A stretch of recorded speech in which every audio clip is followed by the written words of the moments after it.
the focus is on the end of the weekend, the start of our Arctic blast. It is going to be very cold at the Bills game. You'll definitely need to bundle up and dress in layers. We're going to have single-digit wind chills with temperatures dropping down to 10 degrees by the end of the game. Back to you. All right, Mary Beth, speaking of that game day forecast, an expert weighing in tonight on how you can prepare if you're headed out to One Bills Drive at Highmark Stadium this Sunday.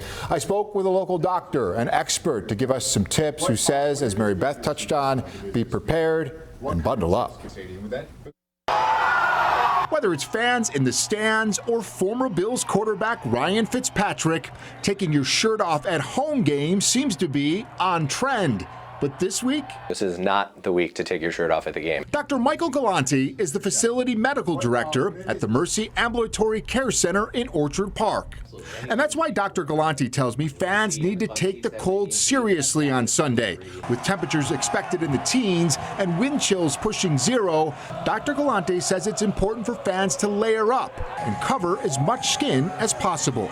It is going to be dangerously cold come game day. Dr. Galante says prolonged exposure to the cold can be dangerous, so it's important to take breaks from the elements to warm up.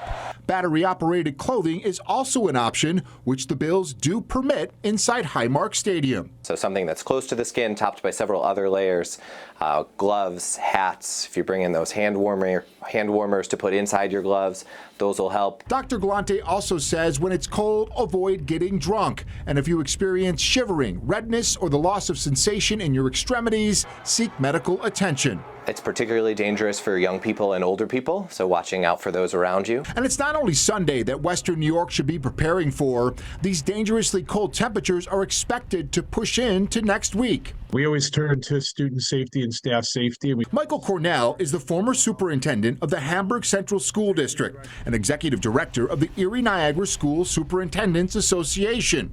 Cornell believes with the coldest temperatures in 6 years in the forecast for next week, superintendents will be carefully weighing if it's safe for kids to go to school. I think it's fair to expect that people are talking about it. Superintendents are talking about it for sure. How they decide is how they decide. But it'll be top of mind for superintendents over the weekend and into Monday if it isn't already. And Cornell tells me any decisions on school will come in to better focus as we get closer to next week.